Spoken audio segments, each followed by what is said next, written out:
there is a silence that follows certain discoveries, a silence too deliberate, too complete to be accidental. It is the silence of filing cabinets closing, of museum basements where crates gather dust beneath labels that grow illegible with age, of official correspondence that ends abruptly mid-sentence and is never resumed. It is the silence of things that should not exist, and therefore, according to the keepers of the record, do not. Yet the record itself tells a different story.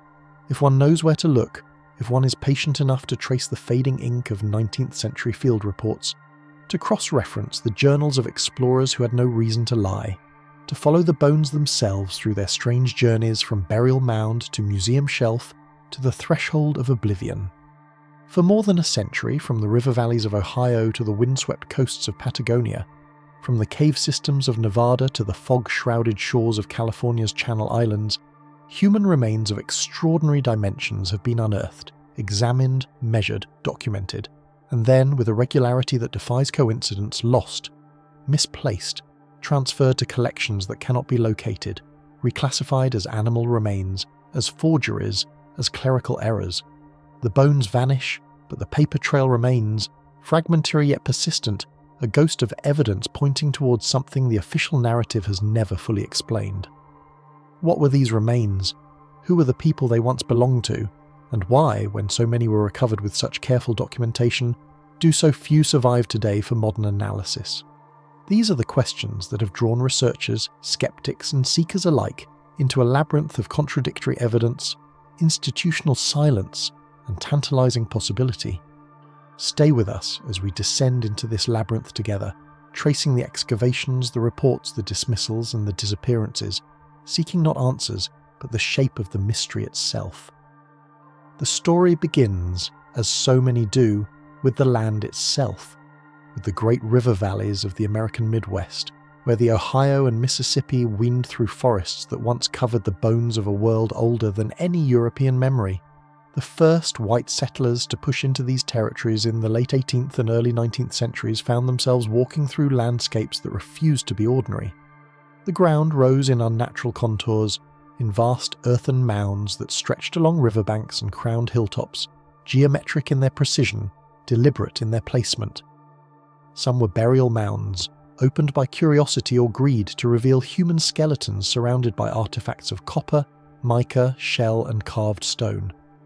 Others were effigy mounds shaped like serpents, bears, birds, forms that seemed to speak a language the newcomers could not translate.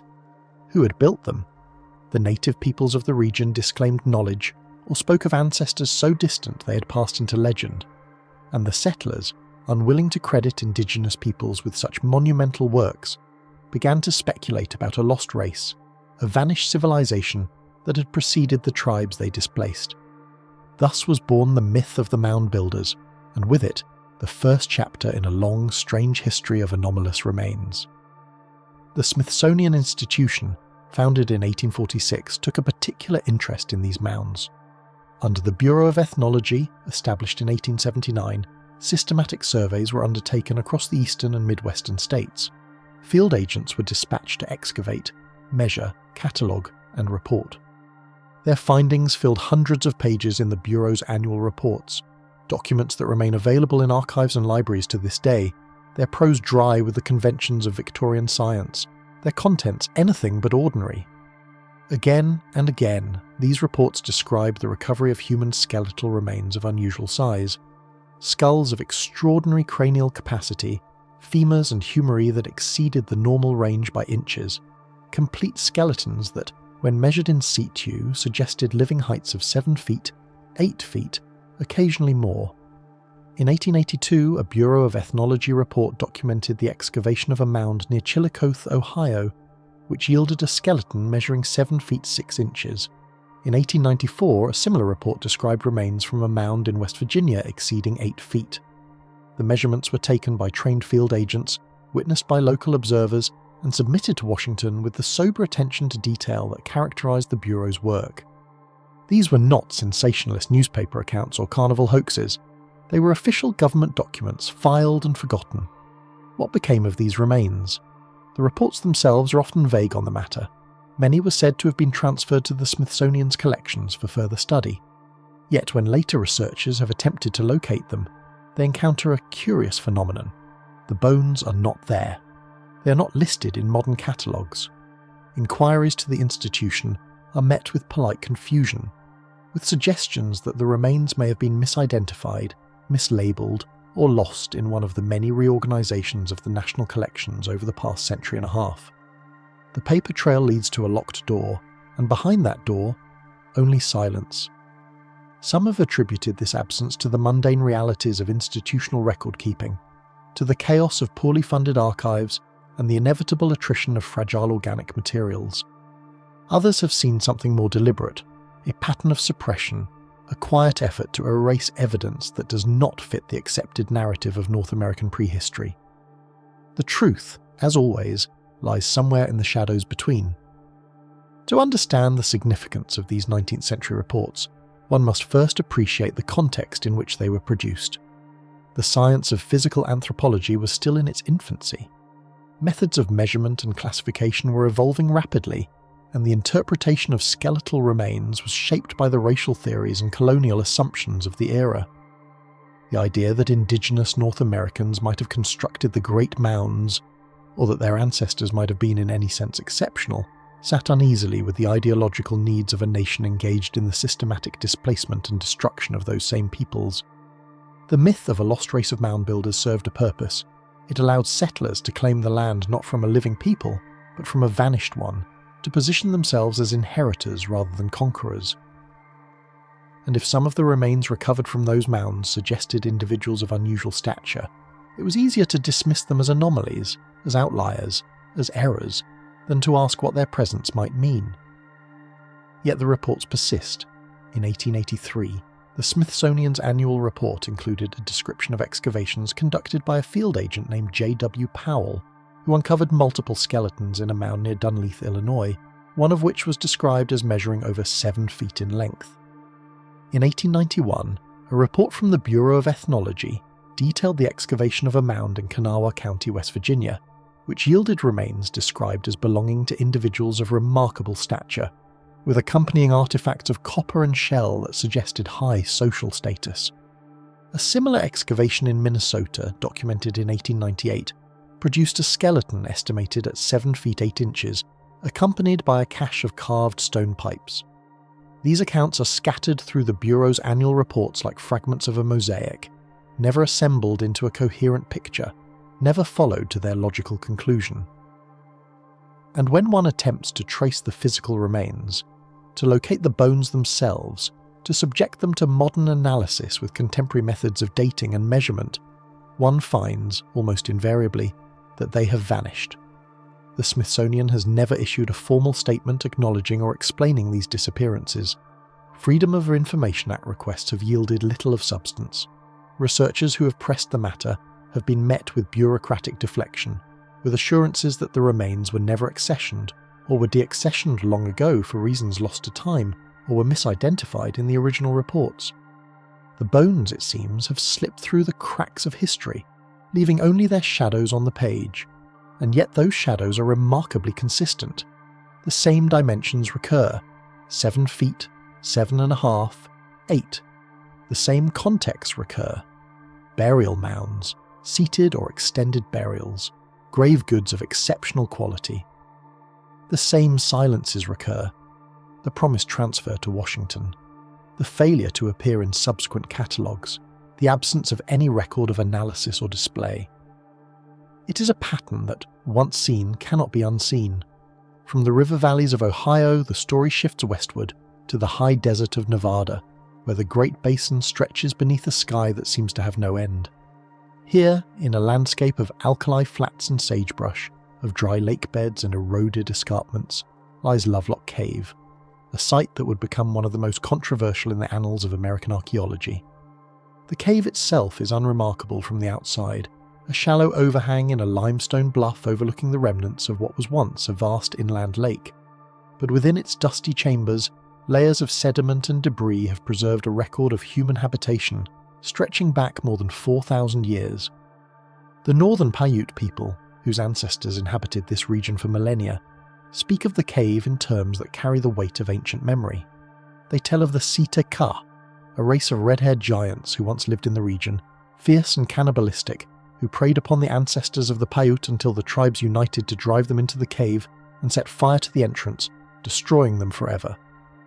It is a legend that, like so many indigenous oral traditions, was long dismissed by scholars as myth, as allegory, as the projection of cultural anxieties onto a landscape already saturated with meaning.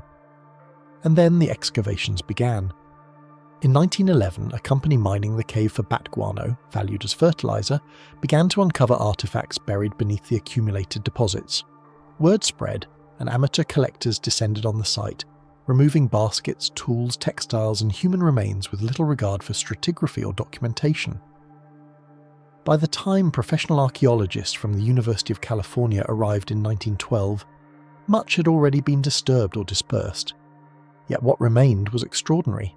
Thousands of artifacts representing a complex culture adapted to the wetland environment of the ancient lake, including intricately woven baskets, duck decoys crafted from tule reeds, and textiles of remarkable sophistication. And among these artifacts, human remains, skulls, bones, mummified fragments, some of which bore features that did not match the expected profile of the region's indigenous inhabitants. Hair samples recovered from the site included strands of reddish-brown, distinct from the black hair typical of the Paiute and their ancestors. Some of the skulls exhibited unusual morphology, with features that suggested affinities to populations far removed from the Great Basin. Most striking were the reports of skeletal remains of unusual size. Early accounts from the miners and from L.L. Loud, the lead archaeologist, described the recovery of bones belonging to individuals significantly taller than the regional average. One skeleton, according to accounts that have circulated in the decades since, measured over 6.5 feet, exceptional for any population, and far outside the norm for the indigenous peoples of the Great Basin. These claims have been disputed, qualified, and dismissed by subsequent researchers, who have argued that the original measurements were inaccurate, that the remains were misidentified, that the sensationalism of early reports obscured the more mundane reality of a typical prehistoric population. Yet the uncertainty persists, fueled by the same phenomenon that haunts the Smithsonian mound builder reports. The remains themselves are largely unavailable for re-examination. Many were dispersed to private collectors in the chaotic early years of excavation. Others were transferred to museum collections where they cannot now be located. The hair samples, which might resolve questions of genetic affinity through modern DNA analysis, have similarly vanished or been reclassified in ways that make them inaccessible. The legend of the CT car, meanwhile, has taken on a life of its own. For some, it is proof that the Paiute oral tradition preserves a genuine historical memory, that a population of unusually tall, possibly red-haired individuals once inhabited the region and came into conflict with the ancestors of the modern tribes. For others, it is a cautionary tale about the dangers of reading too literally into myth, of projecting modern preoccupations onto ancient narratives.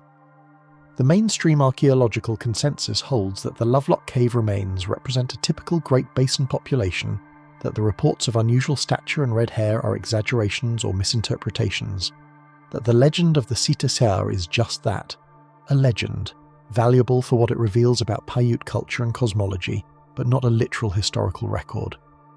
Yet even the most skeptical researchers acknowledge that the early excavations were poorly documented, that much material was lost or dispersed before it could be properly analysed, that the full story of Lovelock Cave may never be known. The cave itself still stands, its entrance sealed now, its secrets locked within. And what of the pattern? What of the recurring theme? The discovery, the documentation, the transfer, the disappearance? At Lovelock Cave, as at the Smithsonian mound sites, the physical evidence that might resolve the controversy is simply not available. The bones are gone, the hair samples are gone. What remains are the reports, the legends, the questions. Were the Citacar a real people, a distinct population that left their bones in the dust of a Nevada cave? Or are they a phantom, a projection of anxieties and desires onto the fragmentary evidence of a poorly excavated site? The land offers no answer. The cave offers no answer. The silence of the record is deafening. Westward still, across the mountains and the Central Valley, across the coastal ranges to the edge of the continent, lies another site that has fed the mystery of anomalous remains, Catalina Island, the rocky jewel of the Channel Islands chain, visible from the shores of Los Angeles on clear days, shrouded in fog on others. The Tongva people, who inhabited the island for thousands of years before European contact, knew it as Pimu, a place of spiritual significance, a threshold between the world of the living and the realm of the ancestors. The island's rugged terrain, its isolation, its caves and canyons made it a natural repository for the dead. Burials have been found across the island, some modest, some elaborate, some associated with grave goods of considerable value. Shell beads, bone tools, carved stone effigies. And among these burials, according to reports that surfaced in the early 20th century, were remains of individuals whose stature exceeded anything expected of the island's prehistoric population. The figure most associated with the Catalina discoveries is Ralph Glidden, a self-taught archaeologist and entrepreneur who conducted extensive excavations on the island in the 1920s and 1930s. Glidden's methods were, by the standards of his time, crude. He was a digger, not a scientist, more interested in artifacts for sale than in stratigraphy or context. Yet his finds were remarkable. He claimed to have unearthed thousands of burials, and among them, he asserted, were skeletons of giants, individuals measuring 7 feet, 8 feet, even taller, their bones thick and robust, their skulls unusually large.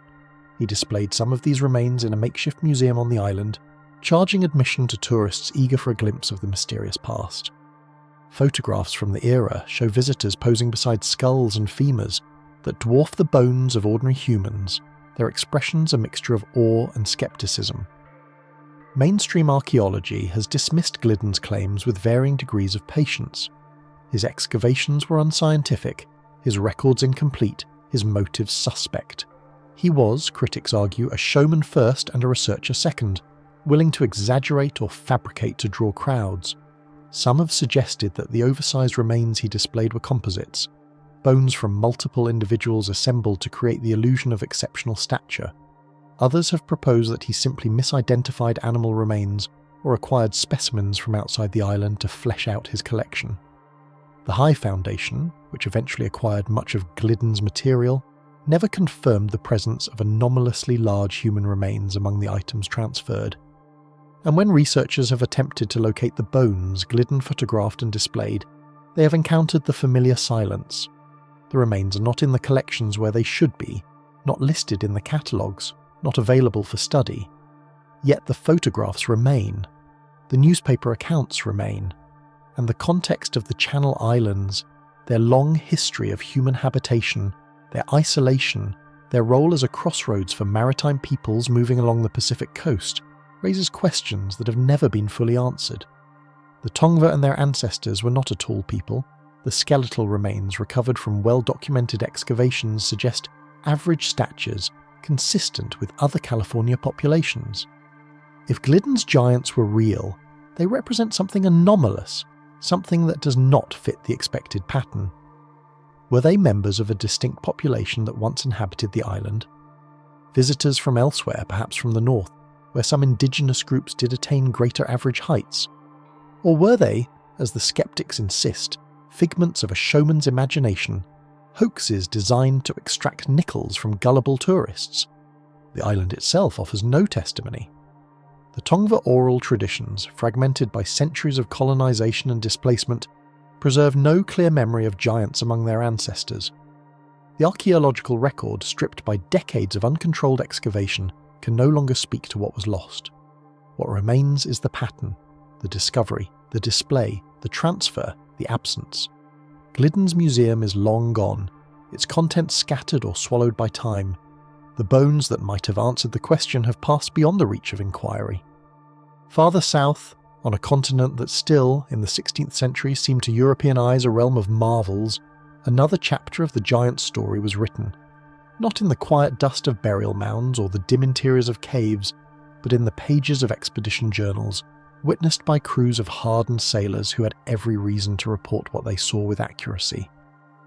When Ferdinand Magellan's fleet reached the coast of Patagonia in 1520, threading its way through the straits that would bear the navigator's name, the sailors encountered a people unlike any they had seen before. The accounts left by Antonio Pigafetta, the expedition's chronicler, describe these Patagonians in terms that border on the fantastical. Towering figures, their bodies wrapped in animal skins, their voices deep, their footprints so large that the Spaniards named the land Patagonia, land of the big feet. Pigafetta claimed that the tallest among them reached heights that made the European sailors seem like children, that a man of average European stature barely reached the waist of these giants. The reports were received in Europe with a mixture of fascination and skepticism. Explorers were known to exaggerate, to embellish, to transform the unfamiliar into the monstrous. Yet the accounts of the Patagonian giants persisted, repeated and refined by subsequent expeditions over the next 2 centuries. Were these reports accurate? Modern analysis of the skeletal remains of the Tehuelche, the indigenous people of the region, suggests a population of exceptional average stature by global standards. Men frequently exceeding 6 feet, some approaching 6.5, but nothing that would justify the claims of Pigafetta and his successors. The most likely explanation, scholars argue, is a combination of genuine physical difference, cultural shock, and the inevitable distortion of oral accounts transmitted across oceans and decades. The Tehuelche were tall, taller than the average Spaniard of the era, taller than most Europeans had ever encountered. In the context of a grueling voyage, of months at sea, of the psychological pressures of the unknown, it is easy to see how tall became giant, how exceptional became monstrous. Yet the Patagonian giants have never quite faded from the record. They reappear in natural histories, in travel literature, in the speculative fringes of anthropology, invoked as evidence that the Age of Giants is not mere myth but a suppressed chapter of human history. And the bones? What of the Patagonian bones, the remains that might confirm or refute the sailors' accounts? Here too the pattern holds. Skeletal remains of the Tehuelche and related peoples were collected by naturalists and expedition physicians throughout the colonial era, shipped to European museums, catalogued and studied with the tools of 19th century science. Some of these remains have survived, available for modern analysis, and they confirm what the skeptics have always argued. The Tehuelche were tall, but not giants, exceptional by regional standards, but within the range of human variation. The bones that might have supported the more extravagant claims, the individuals of 7 feet, 8 feet, the true giants of legend, have never been located. They were reported, described, measured, shipped, and then, like so many others, they vanished into the silent archives of institutions that no longer remember receiving them. Across the Atlantic, in the heart of France, another set of bones would add a new dimension to the mystery. Bones not from a burial mound or a cave, but from the collection of a respected physician. Bones whose dimensions seem to defy the boundaries of human anatomy. In 1890, Georges Vacher de Lapouge, an anthropologist of considerable reputation, examined a set of remains that had been acquired by a colleague, Professor de Castelnau, from a prehistoric burial site in the Castelnau region. Among the bones was a fragment of humerus, the upper arm bone, of extraordinary size. Lapouge measured it carefully, compared it to the proportions of normal human humerus, and calculated that the individual to whom it had belonged would have stood approximately 11 feet tall. 11 feet. The figure is almost impossible to credit. It exceeds the tallest reliably documented humans in history by several feet. It suggests an individual whose existence would overturn everything we think we know about the limits of human growth, about the constraints of bone and muscle and organ, about the evolutionary pressures that have shaped our species. Lapouge was not a crank. He was a trained scientist, working within the methodological conventions of his era. He published his findings in a reputable journal, invited scrutiny, stood by his measurements. Yet the bone itself has never been subjected to modern analysis. Its current location is unknown. Inquiries to the institutions that should have received it have yielded no results. The Castelnau giant, like so many others, has slipped through the net of the official record, leaving only a paper trail that ends in silence. At Glozelle, a small village in central France, another controversy erupted in the 1920s, a controversy that touched not only on the question of anomalous remains, but on the nature of archaeological evidence itself. The Glozelle artifacts, discovered by a farmer ploughing his field, included carved bones, inscribed tablets, engraved stones, and what appeared to be fragments of human remains, some of unusual size. The inscriptions bore symbols that resembled no known ancient script. prompting claims that they represented a lost European writing system predating the Phoenician alphabet. The scientific establishment reacted with hostility. Accusations of forgery were levelled, careers were destroyed, the artefacts were seized and examined and pronounced fraudulent. Yet subsequent analyses, including thermoluminescence dating conducted in the 1970s, suggested that at least some of the objects were genuinely ancient, their age stretching back thousands of years. What of the bones? Among the objects recovered at Glozell were fragments that appeared to be human, some of them described as unusually large. Like the Castelnau humerus, these remains have never been subjected to the rigorous modern analysis that might settle the question of their nature and origin. The controversy over Glozell has raged for a century, with partisans on both sides defending their positions with equal fervour. The mainstream consensus holds that the site was a hoax, or at best a mixed deposit contaminated by modern intrusions. Yet the doubts persist, fueled by the same pattern that haunts every site in this strange catalogue. The physical evidence that might resolve the matter is unavailable, lost, or locked away. And finally, on the coast of California, another skeleton entered the record and then, like so many before it, departed. In 1833, according to accounts that have circulated in the alternative literature for decades, soldiers from a local mission unearthed a skeleton near Lompoc, a skeleton of exceptional size, its skull described as double the width of a normal human cranium, its stature estimated at over 7 feet.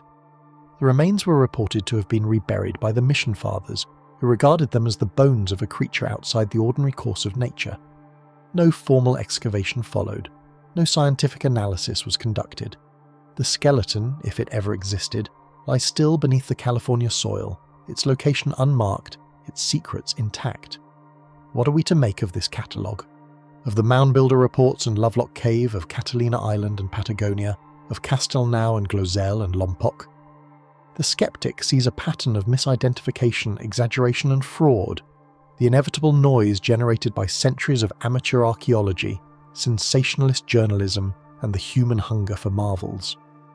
The believer sees something else, a conspiracy of silence, a systematic effort to suppress evidence that challenges the accepted narrative of human history. Between these poles, the evidence itself remains elusive, fragmentary, maddening in its incompleteness. The bones are gone, the reports remain, and the questions multiply in the silence. Why do these remains, if they ever existed, vanish so consistently? Why do the chains of custody break, the catalogues fail, the archives fall silent? Is it merely the chaos of underfunded institutions, the attrition of time, the mundane entropy of paper and bone? Or is there something more deliberate at work, a reluctance, perhaps unconscious, to confront evidence that does not fit to preserve what cannot be explained? The mainstream scientific community has little patience for such questions. It points to the absence of verified remains, the lack of peer-reviewed studies, the failure of any anomalously large skeleton to survive for modern analysis. It argues, reasonably, that extraordinary claims require extraordinary evidence, and that the evidence here is anything but extraordinary. It is anecdotal, circumstantial, filtered through layers of rumour and repetition. And yet the reports persist, surfacing again and again in the archives, in the field notes, in the margins of the official record, whispering of something that was found and measured and then, somehow, lost. Perhaps the truth is simpler than either the skeptic or the believer would allow.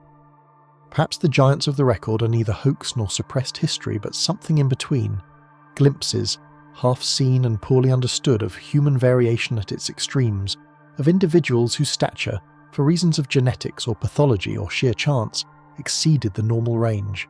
Such individuals have always existed. They exist today, their heights verified by modern medicine, their lives documented with precision that the 19th century could never match. But in an era before rigorous standards of measurement, before X-rays and DNA analysis, before the institutional frameworks that govern modern archaeology, such individuals could easily become giants in the retelling, their bones magnified by wonder, their stories embellished by the passage of time. The reports we have inherited may be neither true nor false, but something more ambiguous, echoes of real discoveries, distorted by the lens of an era that saw the world differently than we do. And yet the pattern remains: the discovery, the documentation, the transfer, the silence.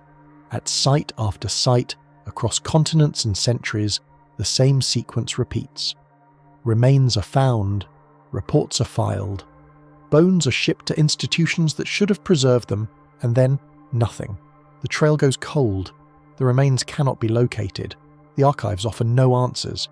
It is as though the bones themselves have chosen to disappear, to slip through the cracks of history, to leave only their shadows on the page. What presence once moved through these lands?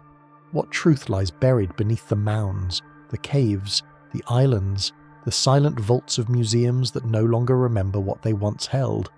The questions remain unanswered, unanswerable. Invitations not to certainty, but to wonder. And so we are left to wander among the fragments, to trace the outlines of what might have been, to ask what it is that we are truly seeking when we sift through the detritus of a more credulous age. The bones are gone, we are told. The evidence is lost. The case is closed. And yet the archive refuses to remain silent. It stirs, it whispers, it offers up new names, new locations, new reports that seem to rhyme with the old, as though history itself were caught in a loop, condemned to repeat a pattern it cannot quite escape. Consider for a moment the curious persistence of the Smithsonian itself in these accounts. The institution, founded in 1846 with a mandate to increase and diffuse knowledge, became in the latter half of the 19th century the gravitational centre of American archaeology, the place where the artefacts of a young nation's prehistory were meant to be gathered, catalogued, and preserved for posterity. Its agents fanned out across the continent, excavating mounds, collecting relics, shipping crates of bones back to the great stone building on the National Mall. The Bureau of Ethnology, established in 1879, systematized this effort, producing annual reports that ran to hundreds of pages, dense with measurements, illustrations, and descriptions of the dead. These reports are not the work of cranks or charlatans. They bear the imprimatur of the federal government, the signatures of trained researchers, the apparatus of institutional authority. And yet, within their pages, anomalies appear, skeletons of unusual size, bones that do not fit the expected range, remains that the authors themselves seem uncertain how to classify. The 12th annual report of the Bureau of Ethnology, published in 1894, contains a section on the mounds of West Virginia that exemplifies the ambiguity.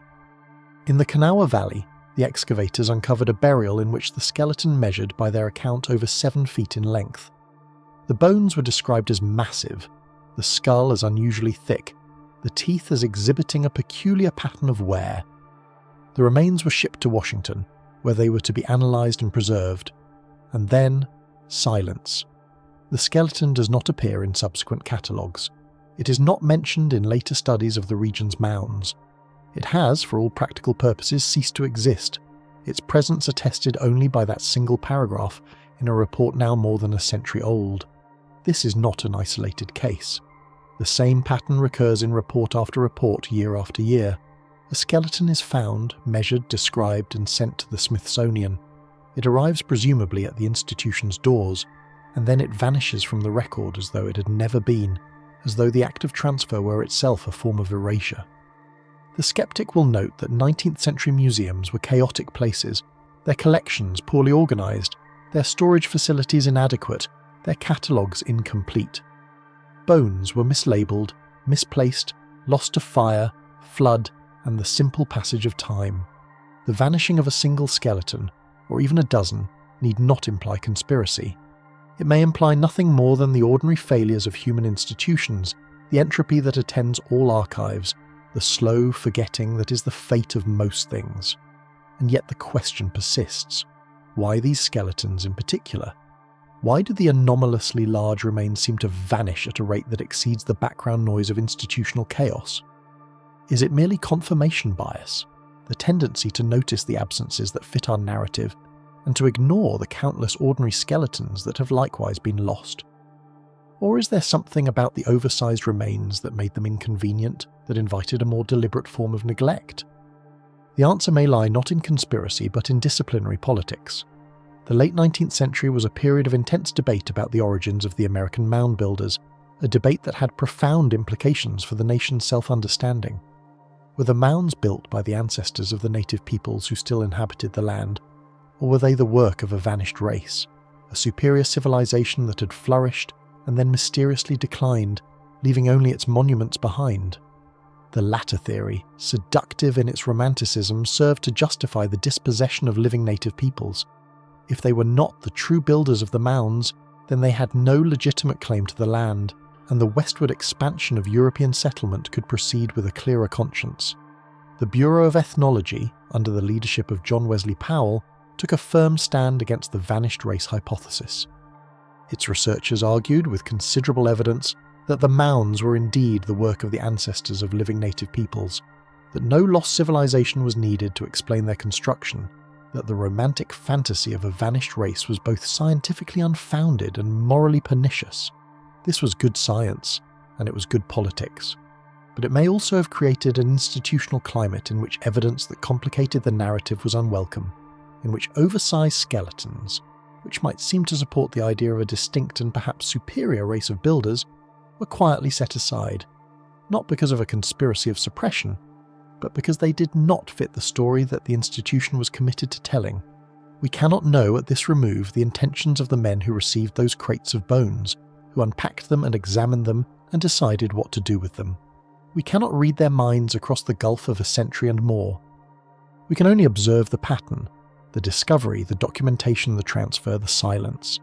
And we can ask what it means that the pattern recurs so consistently, across so many sites, across so many years, as though it were not the work of individual decisions but of some larger logic, some institutional imperative that operated below the level of conscious choice.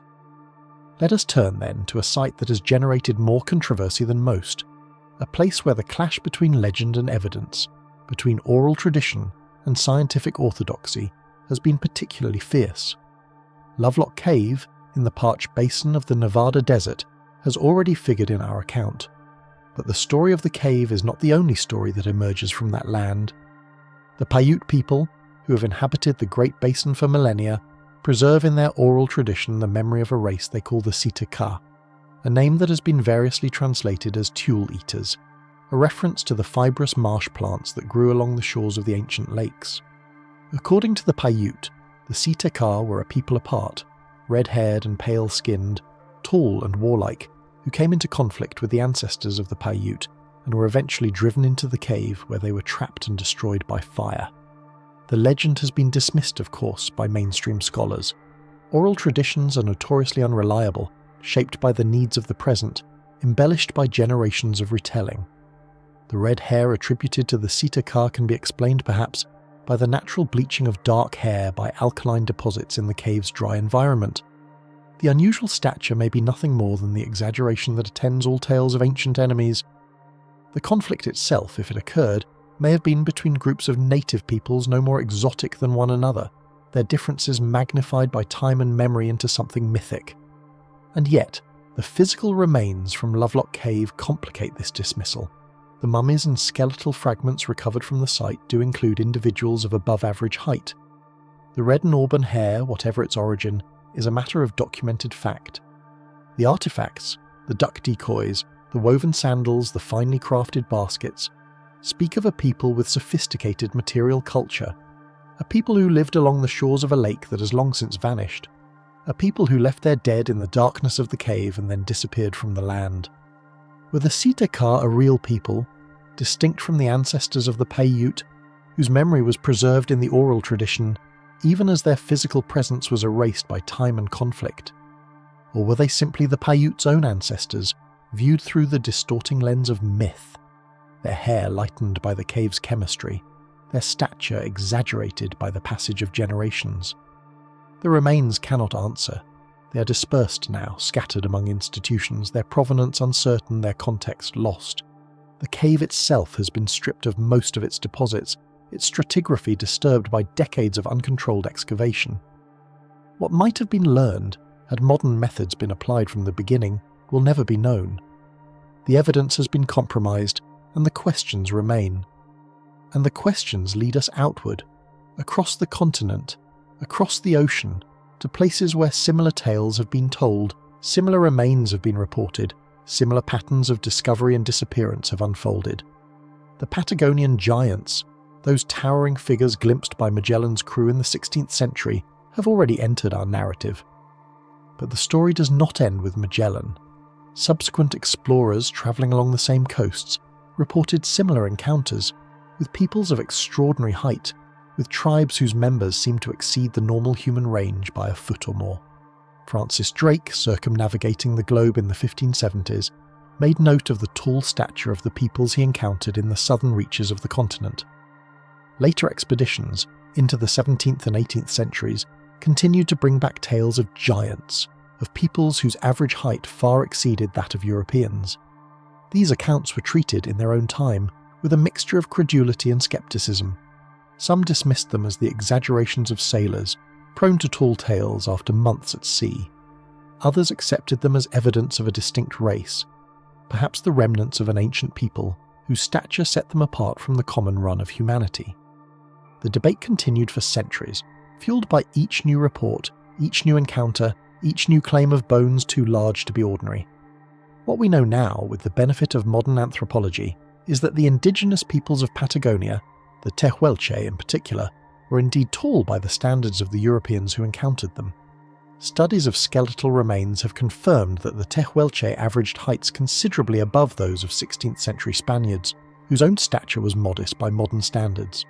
The giants of the early accounts may have been real, not in the sense of mythic proportions, but in the sense of a genuine difference in average height, amplified by the surprise of the encounter, by the unfamiliarity of the European observers, by the tendency of travellers to see what they expect to see, whether that expectation be shaped by classical mythology or by the prejudices of their age. And yet the accounts occasionally go further, describing individuals of truly exceptional size, 7 feet or more, whose bones were said to be collected and shipped back to Europe for study. What became of those bones? The answer, in most cases, is silence. The collections that should have received them do not list them. The catalogues that should have recorded them are blank. The bones, if they ever existed, have vanished into the same void that has swallowed so many others, leaving only the words of long-dead observers, their testimony neither verified nor refuted, suspended in the ambiguity that seems to attend all such reports. The Castelnau fragment, that single massive femur displayed at the meeting of the Anthropological Society of Paris in 1890, exemplifies the problem. Here was a bone, a physical object, examined by credentialed scientists, measured and described in a peer-reviewed publication. Its dimensions, if accurate, implied a stature that exceeded any modern medical record, a height that seemed to belong not to a human being, but to some other order of creature entirely. And yet the bone itself has not been seen for more than a century. Its whereabouts are unknown. Its very existence is attested only by the records of that single meeting, those few paragraphs in the Society's proceedings that one engraving reproduced in the journals of the time. Was the Castelnau femur a genuine anomaly, a relic of a time when human variation extended beyond its current limits, when individuals of truly extraordinary size walked the earth and left their bones in the soil of southern France? Was it a pathological specimen, the product of disease or genetic mutation, a curiosity of nature rather than a clue to hidden history? Or was it something else entirely, a misidentified bone from another species, a deliberate hoax, a figment of wishful thinking on the part of scientists whose careers would benefit from the discovery of something unprecedented? We cannot know. The bone is gone, the witnesses are dead, the institution that received it, if it received it at all, has no record of its fate. And so the Castelnau femur joins the long procession of lost giants, its reality neither confirmed nor denied, its place in history a matter of conjecture rather than certainty. The same shadow falls over Glozelle, that small hamlet in central France where, in the 1920s, a young farmer named Émile Fradin uncovered what appeared to be the remains of an unknown civilization. The Glozelle finds were controversial from the beginning. The artifacts included inscribed tablets bearing symbols that resembled no known script, carved bones, pottery fragments, and, crucially for our purposes, human remains of unusual size. The scientific establishment of the time was deeply sceptical, and a bitter debate ensued, with accusations of fraud on one side and claims of persecution on the other. The site was excavated, re-excavated, analysed with increasingly sophisticated techniques, and remains to this day a subject of dispute. The oversized remains from Glosal, if they existed, have not survived the controversy intact. They are mentioned in some early accounts, dismissed as misidentifications in others, ignored entirely in still more. The focus of the debate shifted to the inscribed tablets, to the question of whether the symbols represented a genuine script or a modern fabrication, and the bones, those awkward, inconvenient bones that did not fit the expected range, faded from the discussion, their fate unrecorded, their current location, if they still exist, unknown. And so we return, as we must, to the fundamental question: what are we to make of these reports, these fragments, these persistent whispers from the archive? The skeptic's position is clear. In the absence of verified physical evidence, in the absence of a single anomalously large skeleton that has survived for modern analysis, the reports must be treated as unreliable, the product of error, exaggeration, or fraud. Extraordinary claims require extraordinary evidence, and the evidence here is anything but extraordinary. It is circumstantial, anecdotal, filtered through layers of time and interpretation. It cannot bear the weight of the conclusions that some would draw from it. And yet the believer's position, for all its flaws, touches on something real. The pattern of discovery and disappearance, repeated across sites, across continents, across centuries, is itself a phenomenon that demands explanation. Why do the chains of custody break so consistently? Why do the institutions that should have preserved these remains fail to account for them? Why does the archive fall silent at precisely the moments when clarity would be most valuable? Perhaps the answer lies not in conspiracy, but in the nature of archives themselves, in the way that institutions select what to preserve and what to discard, what to catalogue and what to ignore. The anomalous, the inconvenient, the inexplicable. These are the categories that slip through the cracks, that are filed under miscellaneous and then forgotten, that are set aside for future study and then never studied at all. The giants of the record may have vanished not because someone decided to suppress them, but because no one knew quite what to do with them, because they fit no existing category, because the effort required to understand them exceeded the resources available, and so they were simply neglected. This is not conspiracy. It is something more mundane and perhaps more troubling. The quiet attrition of the unclassifiable, the slow erasure of everything that does not fit. The institutions that govern our knowledge of the past are not monolithic.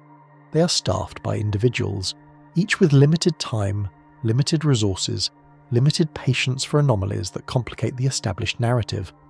And so the anomalies accumulate, unremarked, in the corners of the archive, waiting for someone with the time and the curiosity to notice them, to ask the questions that no one else has asked, to follow the trail where it leads. Standing in the silence of a museum storage room, surrounded by crates that have not been opened in decades, one cannot help but wonder what lies beneath the dust. What bones, what artifacts, what fragments of forgotten worlds are waiting still to be rediscovered? The archives are not empty. They are merely unread, their contents obscured by the sheer volume of material, by the limits of human attention, by the institutional inertia that attends all large collections. The giants of the record may not have vanished at all.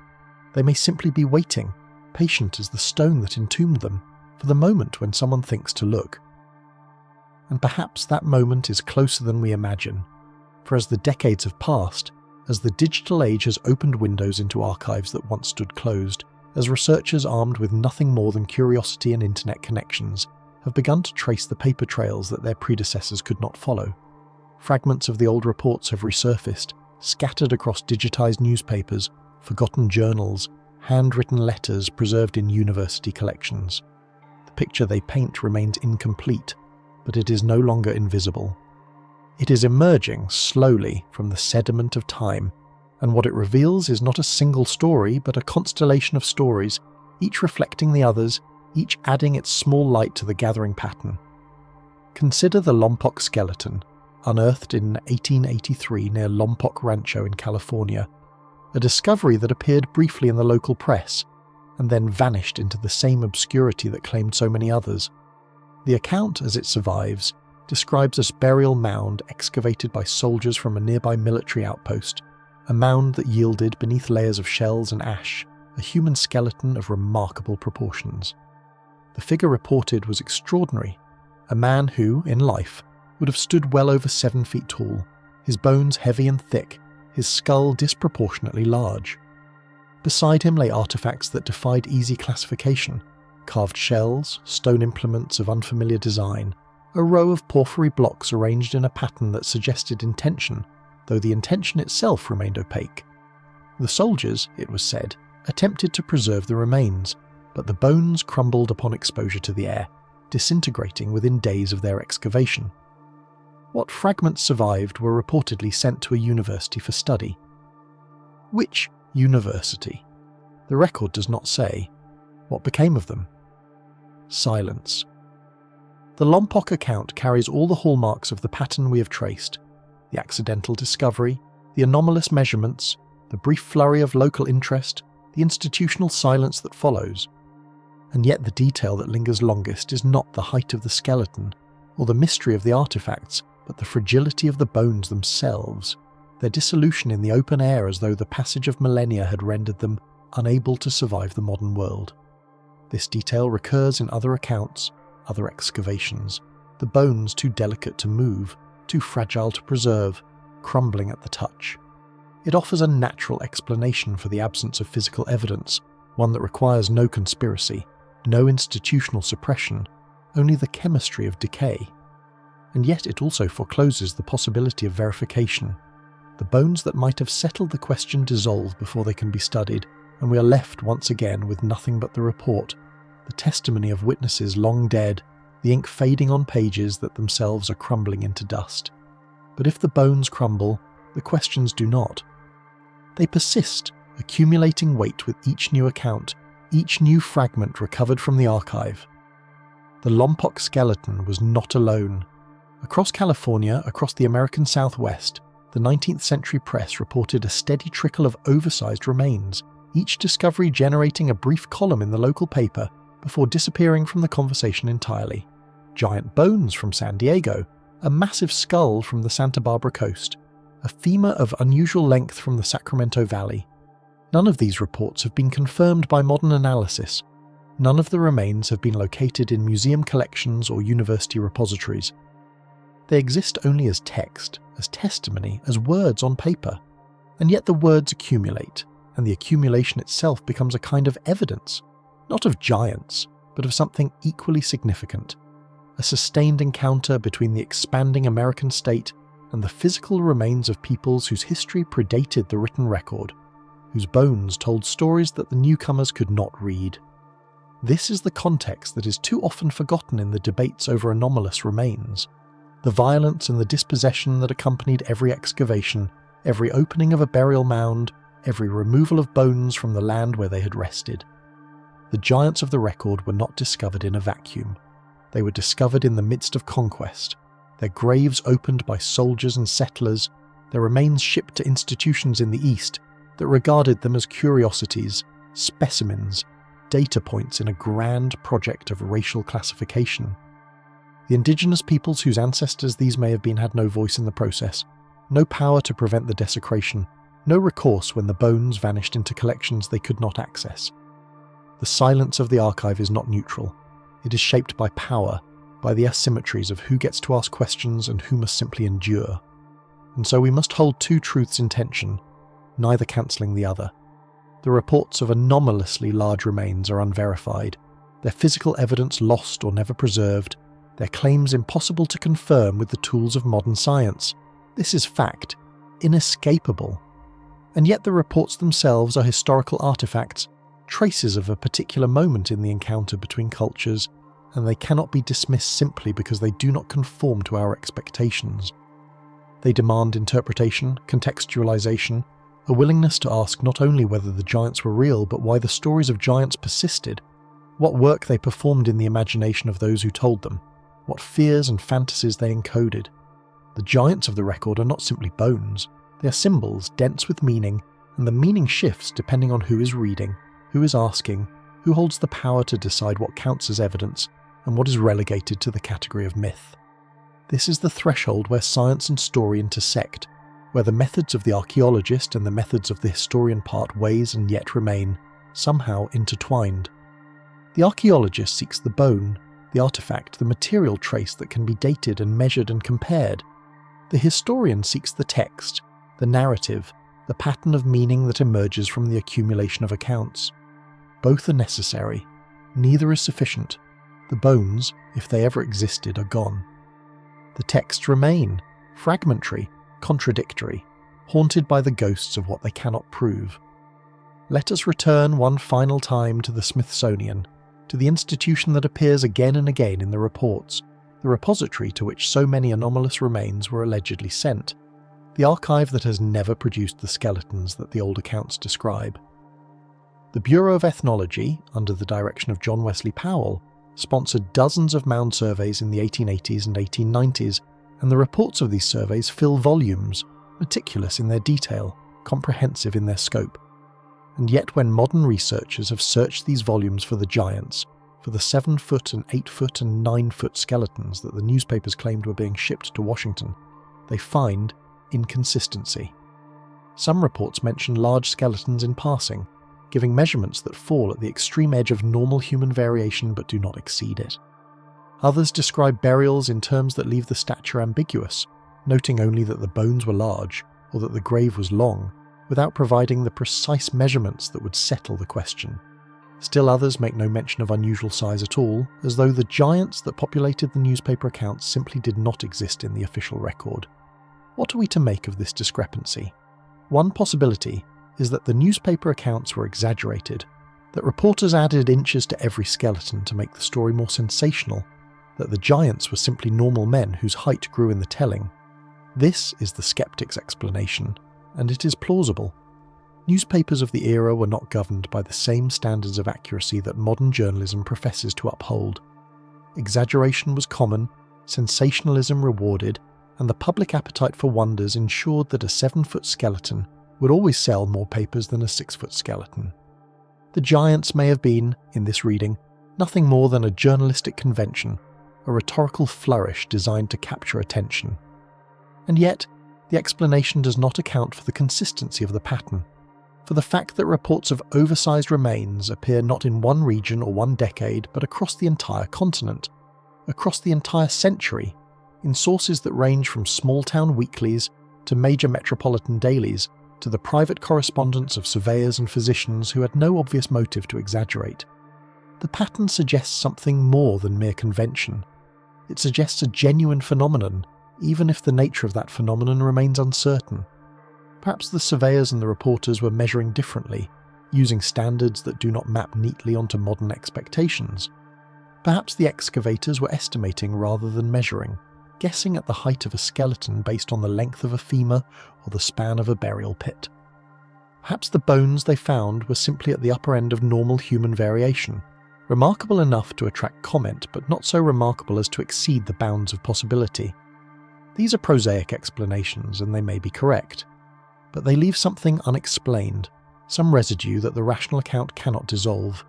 The sheer persistence of the reports, their geographical distribution, their appearance in contexts where exaggeration would serve no obvious purpose. And so we arrive at the place where all investigations of this kind must eventually arrive, the limit of what can be known, the boundary beyond which evidence gives way to interpretation, and interpretation gives way to belief.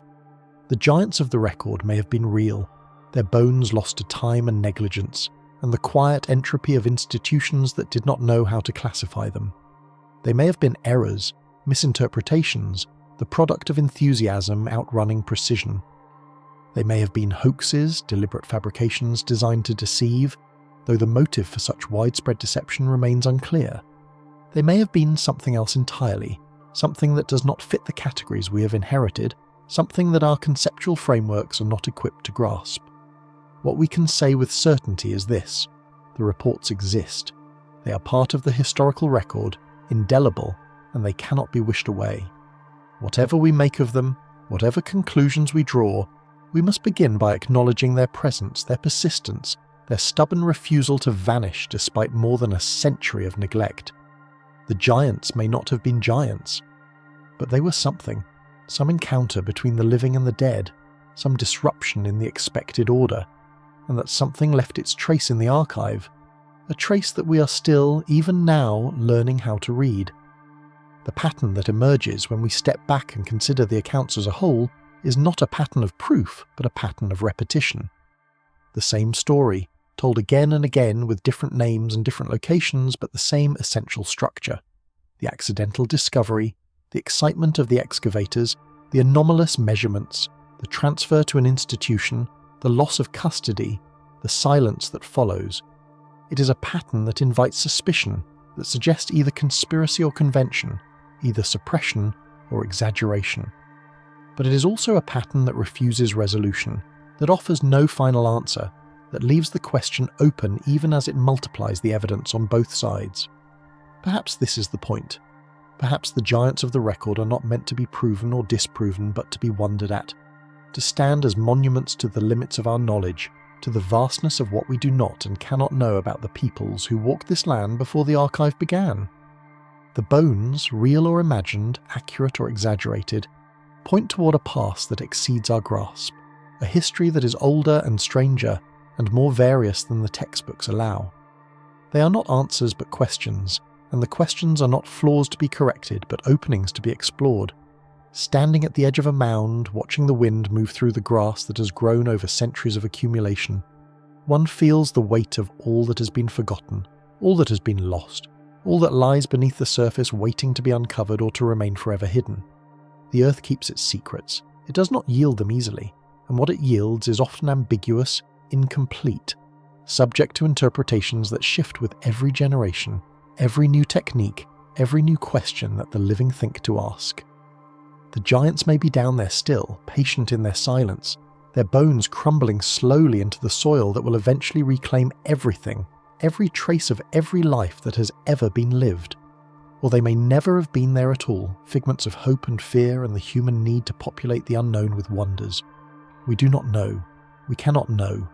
The evidence that would settle the question has vanished, dissolved, been lost in the labyrinth of institutional memory, and we're left with nothing but the reports, the fragments, the whispers from an archive that is vast and disordered and full of things that no one has thought to examine. The giants are in there somewhere if they exist at all, filed under categories that no longer mean what they once meant, stored in crates that no one has opened in decades, waiting for the researcher who will stumble upon them by accident, who will lift the lid and find what should not be there, what cannot be explained, what will reopen all the questions that we thought were closed. Until that moment comes, if it ever comes, we must sit with the uncertainty, must hold the question open, must resist the temptation to close the case with a verdict of fraud or a verdict of truth. The giants of the record do not ask us to believe in them. They ask us only to notice them, to wonder at them, to follow the trail they have left through the archive and see where it leads. And if it leads nowhere, if the trail ends in dust and silence, and the slow fading of ink on paper, then that too is an answer of a kind. Not the answer we sought, but the answer the past has chosen to give. The questions remain. What walked here in the ages before memory? What bones lie beneath the mounds, beneath the caves, beneath the sediment of time? What knowledge has been lost? What stories have been forgotten? What wonders have crumbled into dust while we looked elsewhere, distracted by the urgencies of the present? The archive does not answer. It only waits, patient as the stone, silent as the bones it may or may not contain. And we, the living, the curious, the ones who still think to ask, we wait with it, listening for the whisper that may never come, watching for the glimmer that may never appear, holding the question open because to close it would be to betray the mystery that first drew us here, to the edge of the mound, to the silence of the storage room, to the fading words on pages that crumble at our touch. Somewhere, beneath the dust, the past is waiting. It has always been waiting. It will wait forever, if it must, for those patient enough to seek it, humble enough to admit what they do not know, brave enough to follow the trail wherever it leads, even into darkness, even into silence, even into the places where the evidence ends and only wonder remains. The giants may have walked here once, or they may not have. But the question of their existence is itself a kind of giant, towering over the landscape of our certainty, casting a shadow that no amount of skepticism can entirely dispel. And in that shadow, in that uncertainty, in that space where knowledge gives way to mystery, something endures, not proof, not refutation, but the irreducible fact of the question itself, asked and asked again across the centuries, passed from hand to hand like a flame that refuses to go out. This is what the giants leave us in the end. Not bones, not artifacts, not the settled certainty of a case closed and a verdict rendered. They leave us the question, and the question is enough. It is more than enough.